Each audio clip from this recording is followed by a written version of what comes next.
अल्हम्दुलिल्लाह सदक़ल्लाहु मौलाना अज़ीम व सदक़ रसूलुहुल नबियुल अमीनुल करीम।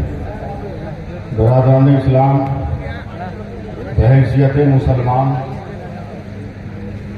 आप में से जिस आदमी को जो भी दरूद पाक याद हो, पूरी ईमानदारी के साथ जोर से दरूद पाक पढ़ लीजिए। सल्लल्लाहु अलैहि वसल्लम सलातन व सलामन अलैका या रसूल अल्लाह सल्लल्लाहु अलैहि वसल्लम। ये राअल हक का मुज़्दा है वो जलवा बार होता है। ये राअल हक का मुज़्दा है वो जलवा बार होता है। मोहम्मद मुस्तफ़ा का जिस घड़ी दीदार होता है और दरूद पाक पढ़कर यलीमी आप सो जाएं, सुना है ख्वाब में सरकार का दीदार होता है। एक बार और दरूद पाक पढ़ लीजिए। अल्लाहुम्मा सल्ली अला सय्यदीना व मौलाना मुहम्मद मादनी दूध वल करम वालिही बारिक वसल्लम। हज़रात, तकरीर से पहले मैं 4 मिसरे पढ़ रहा हूं। कम से कम स्टेज पर बैठे हुए उलमा इन मिसरों के बाद आमीन कहते हैं। मैं 4 मिसरे पढ़ रहा हूं और मेरा इशारा भी देखिएगा आवाज दिलकश राजवी साहब कि ये कतरा होके भी दरिया से जंग करता है। ये कतरा होके भी दरिया से जंग करता है। इसे बचाना समंदर की जिम्मेदारी है। ये कतरा होके भी दरिया से जंग करता है। इसे बचाना समंदर की जिम्मेदारी है। दुआ करो कि सलामत रहे ये बलियाबी। ये एक चिराग कई आंधियों पे भारी है। खुदा करे कि सलामत रहे ये बलियाबी। ये एक चिराग कई आंधियों पर भारी है। अब आपकी बारी है। आया न कोई हर अलिफ-लाम बच गया। आया न कोई हर अलिफ-लाम बच गया, यानी रसूले पाक का पैगाम बच गया। और आती है तो के नेजा से शदीद की सदा, सर कट गया तो क्या हुआ, इस्लाम बच गया।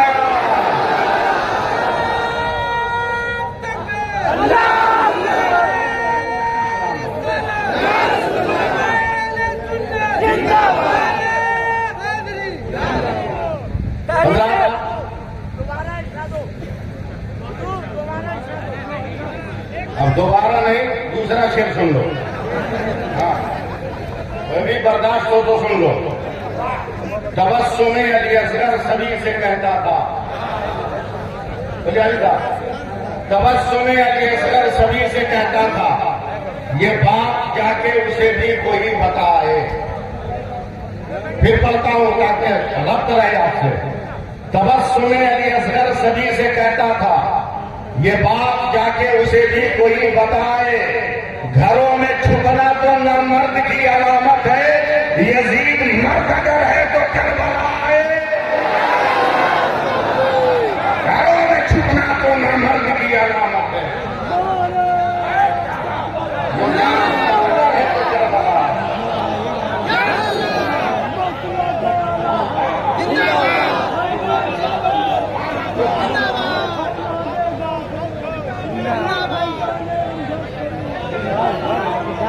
उलमा की फरमाइशें पूरी करते रहो। नारा कहाँ लगेंगे चचा?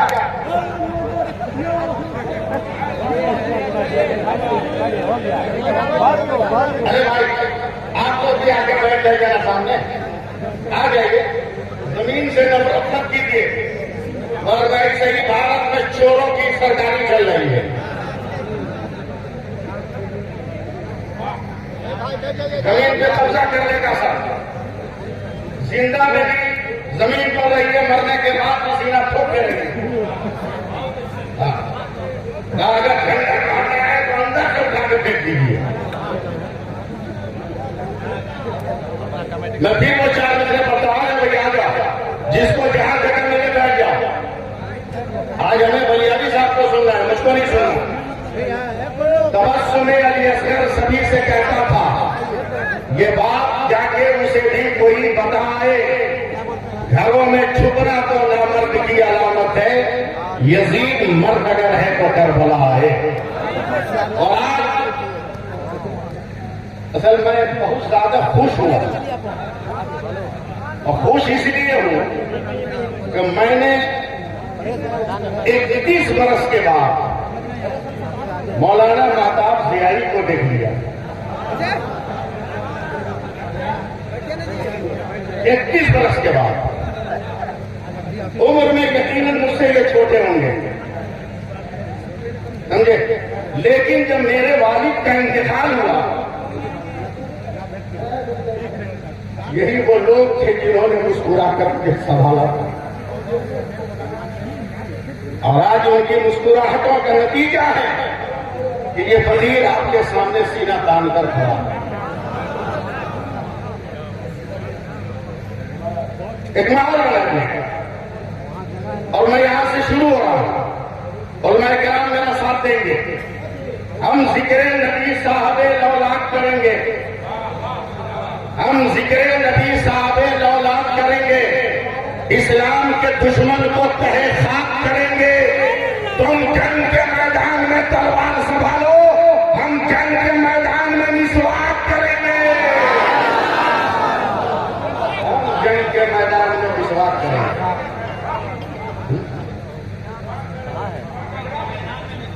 हम जंग के मैदान में मिसवाक करेंगे।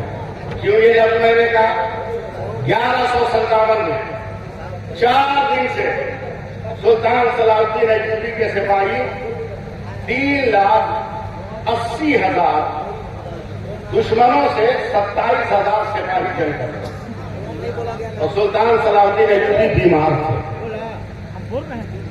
इनकी धड़कन बढ़ गई कि कहीं मेरे 27,000 मार तो नहीं दिए जाए। तब ये चौथे दिन मैदान जंग में पहुंचे,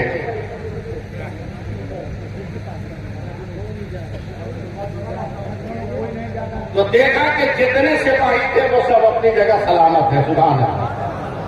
कहा तुम लोग जंग क्यों नहीं जीते? तो हुजूर जीत की कोशिश कर रहे हैं मगर जीत नहीं मिल रही। अच्छा ठीक है, मैं मैदान जंग में रहूंगा। 5वें दिन सुल्तान सलाहुद्दीन अय्यूबी ने कहा कि तुम लोग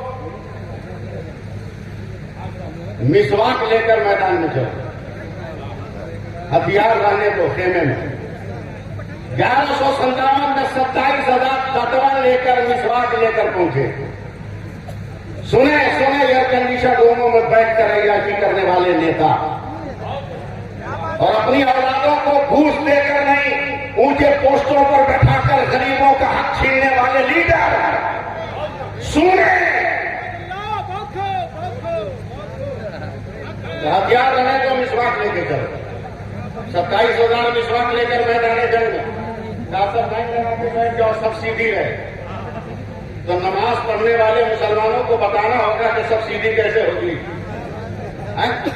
सवाल ही नहीं पैदा होता, सब सीधे बैठ गए, तत्न चालू। दुश्मन ने कहा अपने जासूस से देख तो मुसलमान की हाल है, तो देखा सब दांतते ही आ रहा, ये आइटम कभी देखा नहीं था। दौड़ के क्या बोला, कमांडर गजब हो गया। बोला क्या? बोला आज मुसलमान बहुत गुस्सा है। क्या मतलब? डॉक्टर तलवारों से मार रहा था, दांत पे तेज कर रहा, जो पकड़ा जाएगा कच्चा जवाब है। कमांडर ने भी आके देखा तो भागा का सिपाहियों भागो, लोहे की तलवार का मुकाबला तो कर सकते हो मगर मुसलमानों के किरदार का मुकाबला नहीं कर सकते। और जब दुश्मन भागे तो सुल्तान सलाहुद्दीन अय्यूबी ने घोड़े पे चढ़ के कहा था, सिपाहियों ये फतह तुम्हारी ताकत ने नहीं दिया, मेरे नबी की सुन्नत ने अदा कर दिया।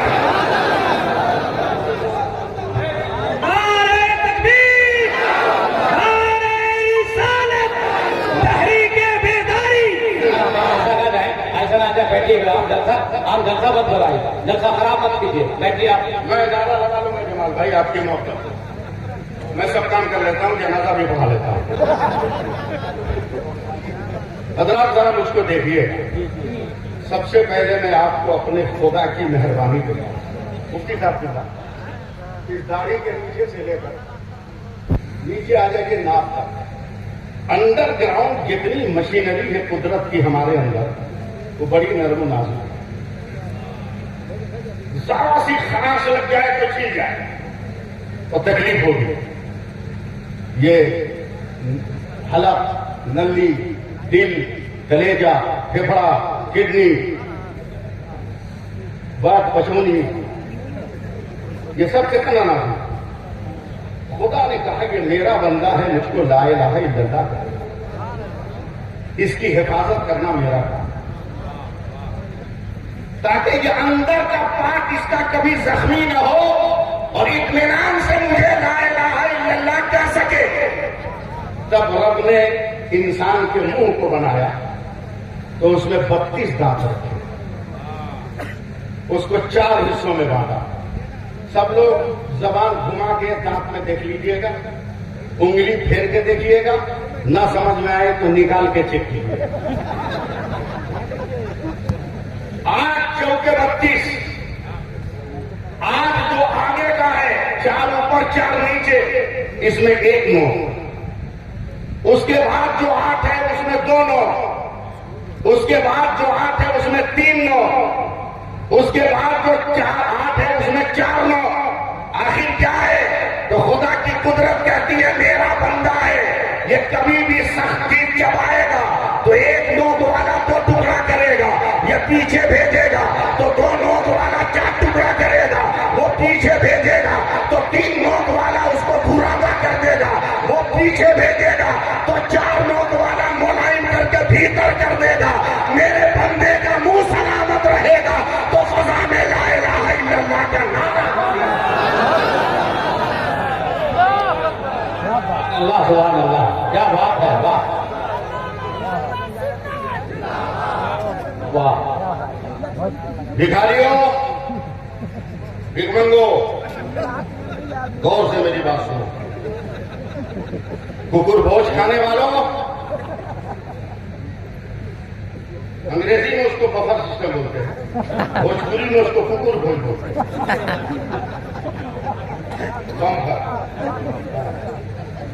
बम्पर करोड़पति, अरबपति, लखपति, भिखमंगा देखना हो तो शादी के सामने आने में चले जाए। करोड़पति है मगर प्लेट लेके मांगेगा, उसको रसगुल्ला दे दो, उसको लड्डू दे दो। अबे भीख मांगना है तो आ जाओ, पीर बाबा की खानदान, जिन्नात भी तुमको भीख दे देंगे। बंद करो ये जहेज का लेना देना, ओपन भी बंद करो, बाईपास भी बंद करो, और अपने समाज के जिस नौजवान को देख लो कि ये सड़क पे कमर हिला रहा है, उस नौजवान को अपनी बेटी मत दो। अगर ये मर्द होता तो नाचता नहीं, ये नाच रहा है, इसका मतलब है ये मौका है, मौका।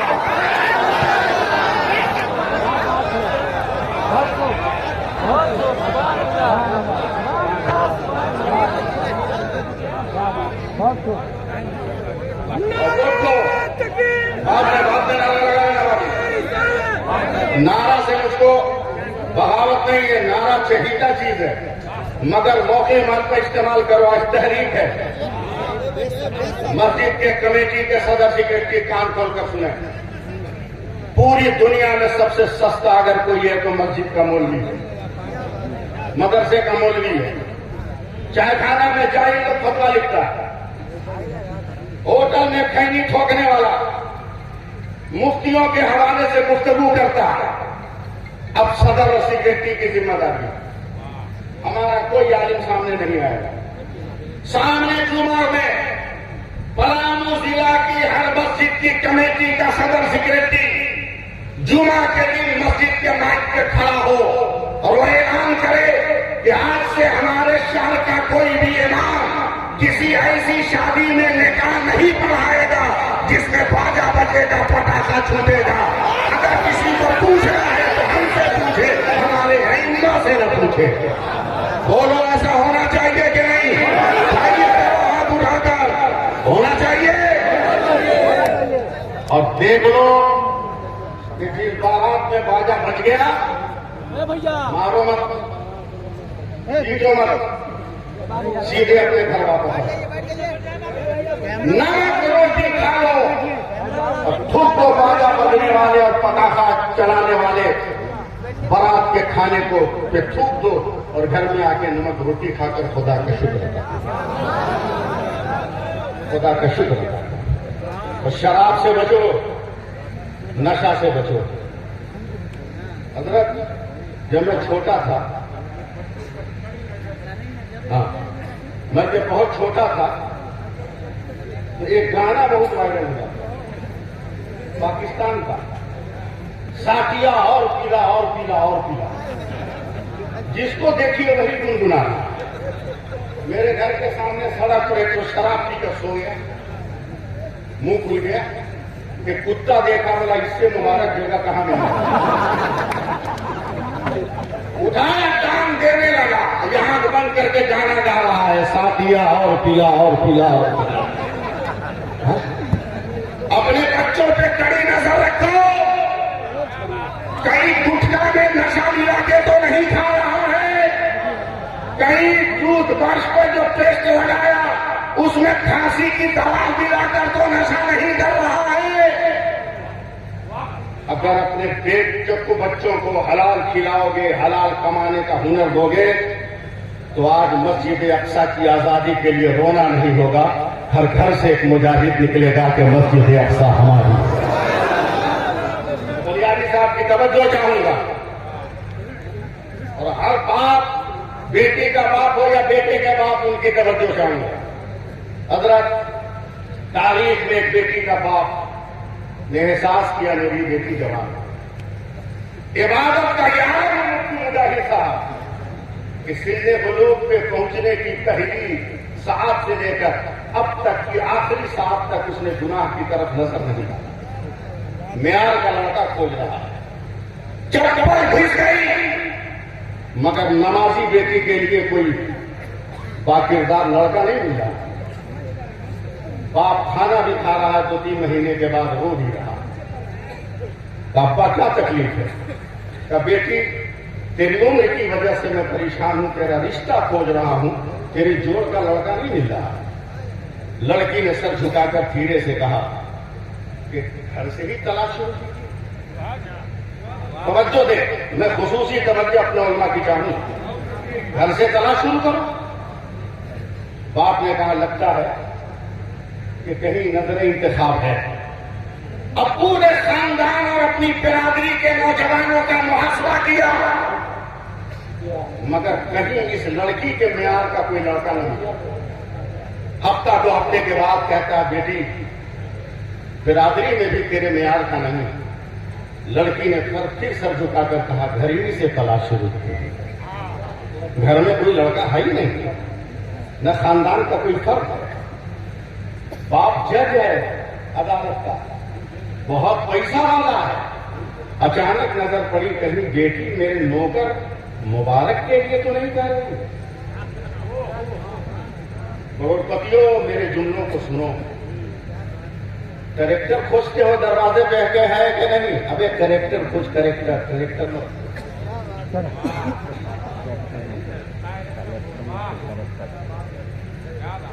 मुबारक का तो ताल्लुक नहीं। अब जब मुबारक का सर्वे किया तो चूर से चूर मिलने लगा। जैसी पाकबाज मेरी बेटी है वैसे ही पाकबाज मेरा नौकर है। बेटी से तस्करा किया, मुबारक के बारे में तो नहीं करते का। बाप जो फैसला करेंगे मुझे मंजूर है। बाप समझ गया, मुबारक नामी नौकर से बात किया, वो भी तैयार हो गया, शादी हो गई, बगल ही में मकान ले लिया। 15-20 रोज के बाद अपनी बेटी को उससे मिलने गया, देखा रोते रोते उसके गाल पे दाग हो गया, खिला हुआ गुलाब सूख गया, तमन्नाओं की शाख से अरमानों के फूलों की तमाम पत्तियां झड़ गई। बड़ा पधारास होकर पूछा बेटी तुम खुश नहीं हो? अब्बा मेरे शौहर बहुत अच्छे हैं, लेकिन न जाने मुझमें कौन कमी है कि आज तक मेरा शौहर मेरे घर में नहीं आया, पैरों तले जमीन निकली।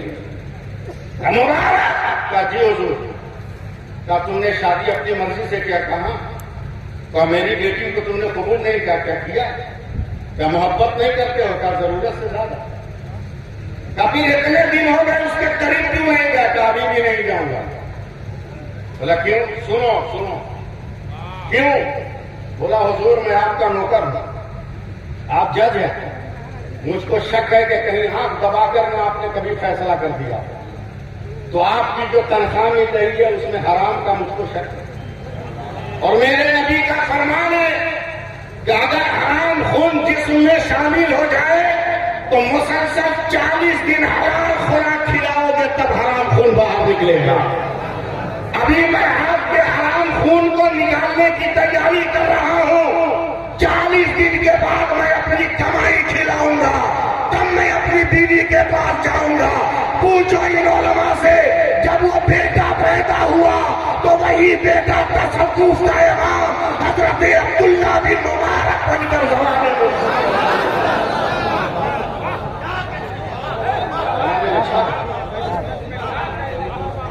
इन लड़कियों को खरीद रहे हो, पैसा मांग रहे हो, लड़कियों को दुल्हन बनाने के लिए पैसा मांग रहे हो, बदतमीज हो। सुन वो लड़की कितनी अहम है, अगर उस लड़की के अलावा तेरे घर में कोई मर्द उस लायक है तो ला मुकाबले करो। कितनी बड़ी साइंटिस्ट है अब्दुल्ला वो लड़की। जल्दी बोलो, 2 मिनट मेरे पास टाइम है। भात खाते हैं कि नहीं आप लोग? अरे बोलो ना।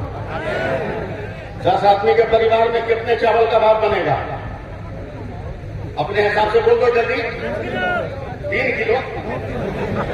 धीरे बोल, वरना रिश्तेदार नहीं मिलेंगे। चलो मान गया 3 किलो। ये बताओ 3 किलो में कितने पीस चावल है? पता है? बचपन में गिनने बैठोगे मरहूम हो जाओ। पीर साहब भी नहीं बता पाएंगे, मुफ्ती साहब भी नहीं बताएंगे, सियाई साहब जो मैथ पढ़ाता है वो टीचर भी नहीं बता पाएगा कितने चावल। मगर जिस औरत को तू पैसे की बुनियाद पे खरीदना चाहता है, कुर्बान जा उस औरत पर जिसके कदमों के नीचे खुदा ने औलाद के लिए जन्नत रखा है। बोलो ना सुभान अल्लाह, बोलो ना। ठेला गाड़ी मत चलवाओ, गाड़ी चलाओ। आओ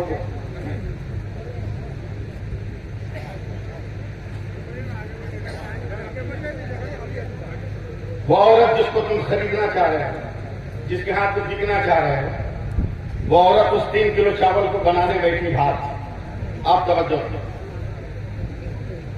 जब पानी खोल गया, उबाल खाने लगा, चावल डाला, चावल ने जब रंग बदला तो उसको मिलाकर 1 चम्मच भात उठाया और 1 चम्मच भात उठाकर, कितनी बड़ी साइंटिस्ट है वो औरत, कसम खुदा की, 1 चम्मच भात उठाकर उसमें से 1 को दबाया।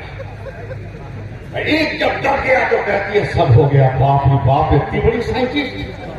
जिन चावलों को ये मर्द गिन न सका, उसमें से 1 को पकड़ के सबको ओके कर दिया। इतनी बड़ी साइंटिस्ट से तुम सौदा कर रहे हो? याद रखो, नाम यहाँ भिखारी है, नाम फकीर है। कल भी हम भारत में ताजदार थे, आज भी भारत में हम ताजदार हैं। बस आखिरी लग जा रहा है, अब तक आखिरी लग जा रहा। ये बताओ तहरीक के साथ रहोगे कि नहीं? हाथ उठाओ, हाथ गिराओ। अब वो नौजवान हाथ उठाए जो बगैर जहेज का शादी करे। 1 2 3 4 5 6 7 8 9। अभी भी कुछ लोग हैं जिनके दिल में तमन्ना है कि हम भीख मांगेंगे। जिसकी शादी नहीं है उठाओ।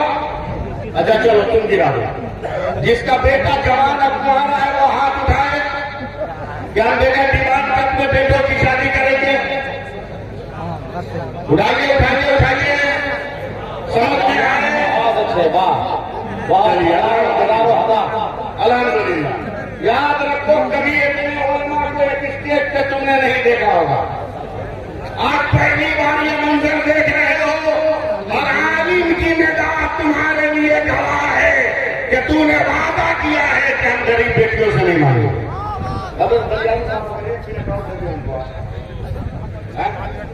एक मिनट दे, हजरत एक सुनारी और कहेंगे।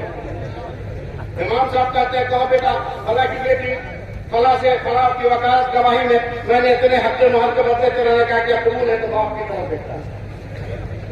अब उधर क्या देख रहा, वो तो कबूल किया तो तू आया, तो बाप ऐसे करता है। ये अनपढ़ बेटा समझ जाता है अंगूठी नहीं है अभी कबूल तो नहीं था, अंगूठी मिल गई हार नहीं है तो बूढ़ा बाप दांत नहीं है मुंह में हिलाएगा, टोपी पहन के बैठा हुआ तो कहीं हार नहीं। सोना पाने की तमन्ना है बहनों, मगर मेरे ये जुमले 1 मिनट सुनने के बाद मुफ्ती साहब के आपकी तरफ 1400 बरस के बाद यूरोप के साइंसदानों को यह हदीस मिली कि मुसलमानों के पैगंबर ने कहा है कि मर्द के लिए सोना का जेवर इस्तेमाल करना हराम है, औरत के लिए जायज है।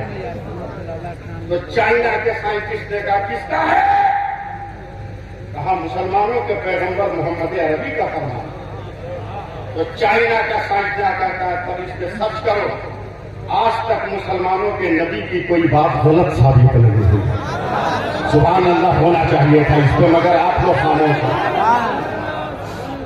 अब सर्च करना शुरू किया जी भाई दिलकश भाई, तो सारे साइंसदानों ने ये बताया कि बाप रे बाप कुर्बान जाओ उम्मी लकब नबी पर, बोल दो कुर्बान जाओ फातिमा के बाबा जानी पर, कुर्बान जाओ हुसैन के नाना जान पर।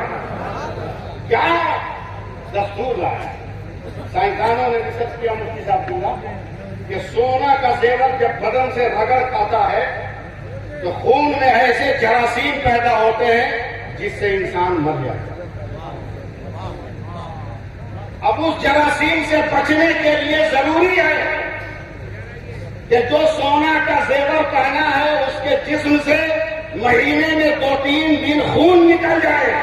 अगर वो खून निकल जाएगा तो बीमारी नहीं लगेगी, खून अगर नहीं निकलेगा तो बीमारी लगेगी। क्या मेरे नबी का फरमान है मुसलमानों को खून नहीं, मर्दों को खून नहीं निकलता मगर औरतों को खून निकलता है, इसलिए औरतों को जायज करार दिया, मर्दों को हराम करार दिया। अगर आप भी कोई मर्द पहनना चाहता है तो अपने बेडरूम में कैलेंडर लटका लो,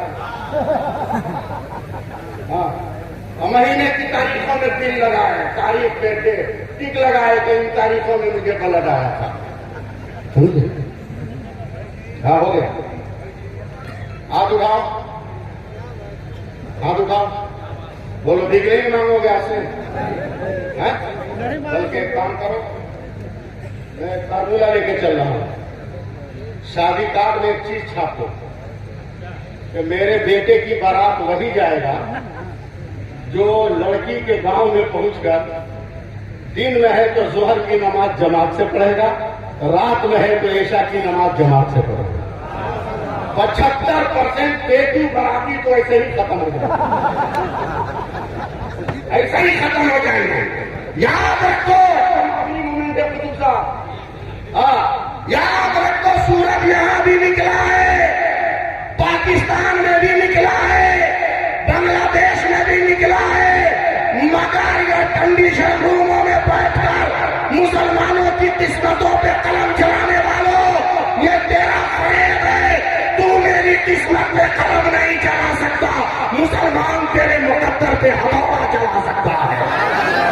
नारे तकबीर, नारे रिसालत, अल्लाह रब्बुल आलमीन।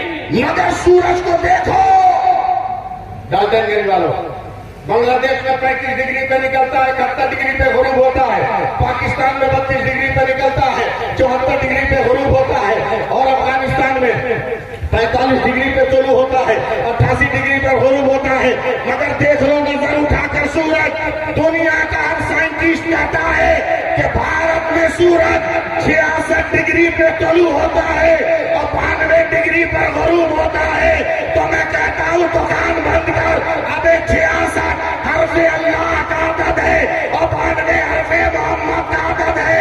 मेरे भारत का सूरज सुबह को ला इलाहा इल्लल्लाह कहता है और शाम को मोहम्मद रसूलुल्लाह।